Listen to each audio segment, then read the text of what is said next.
नमस्कार दोस्तों, यह कहानी सिर्फ एक डाइनिंग टेबल की नहीं बल्कि सम्मान और संस्कार की है। निर्मला जी ने कभी सपने में भी नहीं सोचा था कि जिस घर को उन्होंने अपनी जवानी की कमाई, अपने त्याग और अपने पति अशोक जी के साथ मिलकर ईंट जोड़कर बनाया, उसी घर में एक दिन उन्हें अपने ही अस्तित्व के लिए जगह तलाशनी पड़ेगी। उन्होंने सालों तक सिलाई करके और बचत करके घर का हर कोना सजाया था। प्लास्टिक की कुर्सियों से शुरुआत की थी और बिना किसी शिकायत के जिंदगी काटी थी। उनका सपना था कि बेटा रमन पढ़ लिख कर बड़ा आदमी बने और घर में खुशियां आए। उन्होंने अपनी इच्छाओं को दबाकर उसकी पढ़ाई पर खर्च किया, अच्छे स्कूल में दाखिला दिलाया, कोचिंग कराई और खुद पुराने कपड़ों में गुजारा किया। समय बदला, रमन की नौकरी लगी और घर में नई बहू सीमा आई। शादी को अभी 2 ही महीने हुए थे और सीमा का व्यवहार ऐसा था मानो वह इस घर की मालकिन बनकर आई हो। वह दूसरे दिन अपने मायके से आए सामान का बखान करती और खासकर 1.5 लाख की सागौन की लकड़ी की डाइनिंग टेबल का जिक्र गर्व से करती रहती। उसके लिए वह टेबल सिर्फ एक फर्नीचर नहीं बल्कि उसके पिता की हैसियत का प्रमाण थी और उसी के सहारे वह सास को नीचा दिखाने का मौका ढूंढती रहती। एक सुबह निर्मला जी रोज की तरह सुबह 6 बजे उठी, आंगन में झाड़ू लगाया, तुलसी को जल चढ़ाया, पूजा की और रसोई में चाय बनाकर डाइनिंग टेबल पर बैठ गई। अशोक जी भी अखबार लेकर आ गए। दोनों चुपचाप चाय की चुस्कियां ले रहे थे। तभी सीमा की नींद खुली। उसने जैसे ही सास को डाइनिंग टेबल पर बैठा देखा, उसका चेहरा तमतमा उठा। वह तेज कदमों से आई और ऊंची आवाज में बोली, माँ जी, आप तो हमेशा अपने कमरे में चाय पीती हैं, फिर आज यहाँ क्यों बैठी है? मैंने रात को टेबल साफ की थी, अब देखिए आपके बैठने से दाग पड़ गई। नाश्ते के बाद इसे अच्छे से साफ कर दीजिएगा। निर्मला जी ने शांत स्वर में कहा, बेटा, घर की चीजों का ख्याल रखना मुझे आता है, मैं साफ कर दूंगी। पर सीमा का गुस्सा थमा नहीं। वह रसोई में जाकर फिर बड़बड़ाने लगी कि मेरे पापा ने दहेज में सब कुछ क्वालिटी का दिया है, सागौन की लकड़ी का फर्नीचर है। आपके घर में तो पहले ढंग की चीज भी नहीं थी। शुक्र है मेरे पापा ने सब दिया, वरना मुझे जमीन पर दरी बिछा कर खाना पड़ता। निर्मला जी का दिल चुप गया, पर उन्होंने संयम से कहा, हमें जरूरत महसूस नहीं हुई और जो भी कमाई थी हमने रमन की पढ़ाई में लगा दी ताकि उसका भविष्य बने। सामान से ज्यादा हमें उसकी शिक्षा जरूरी लगी। सीमा ने तिल मिलाकर जवाब दिया, बेटे को पढ़ाना कोई आसान नहीं, हर माँ बाप करते हैं। मेरे पापा ने भी मुझे पढ़ाया और साथ में सब कुछ दिया है। आपके घर में तो पुराने जमाने का सामान ही चलता था।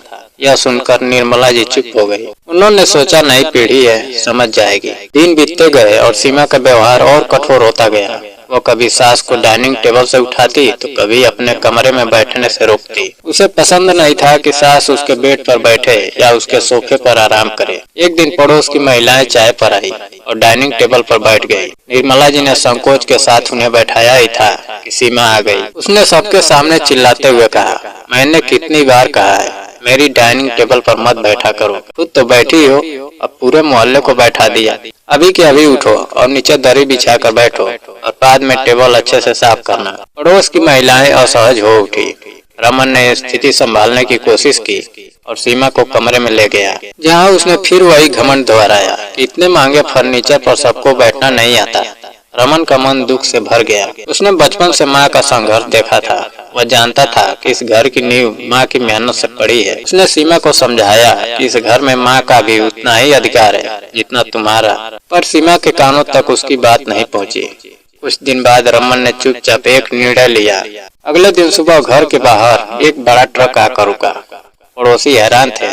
ट्रक से 2 लाख की नई डाइनिंग टेबल, 1 लाख का सोफा, 60,000 का बड़ा टीवी और सागौन की लकड़ी का नया बेड उतरने लगा। सीमा भागकर बाहर आई। उसने सोचा शायद गलती से सामान आ गया है, पर डिलीवरी वाले ने बताया सब रमन ने मंगवाया है। सीमा ने हैरानी से पूछा, यह सब क्यों रमन? रमन ने शांत होकर दृढ़ स्वर में कहा, अगर तुम्हारी डाइनिंग टेबल पर माँ का अधिकार नहीं तो तुम्हारा सामान भी इस घर में क्यों रहे? यह घर मेरी माँ का है और यहाँ वही सामान रहेगा जिस पर उनका पूरा हक हो। तुम्हारा सामान तुम चाहो तो अपने मायके भेज सकती हो।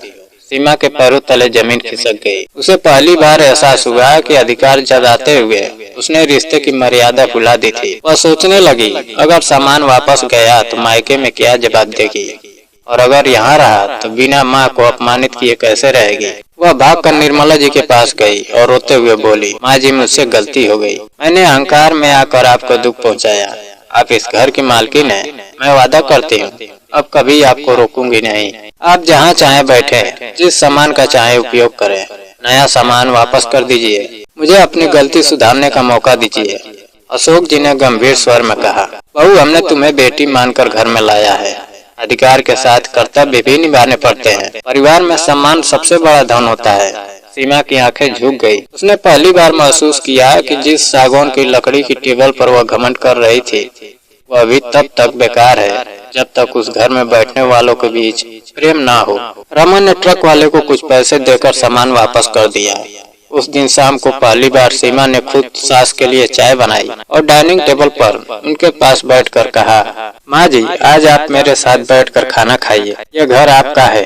निर्मला जी की आंखों में आंसू थे, पर इस बार वे दुख के नहीं बल्कि सम्मान के थे। घर वही था, फर्नीचर वही था, और सोच बदलते ही वातावरण बदल गया। सीमा ने समझ लिया कि मायके का सम्मान नहीं दिलाता बल्कि व्यवहार दिलाता है, और जिस घर में बड़ों का आदर होता है वही असली समृद्धि बसती है। दोस्तों, अगर इस कहानी ने आपके दिल को छुआ हो तो इसे अपने परिवार के साथ जरूर साझा करें, क्योंकि रिश्तों की कीमत किसी भी महंगे फर्नीचर से कहीं ज्यादा होती है। जय हिंद। और हाँ, वीडियो को लाइक करना ना भूलें। धन्यवाद।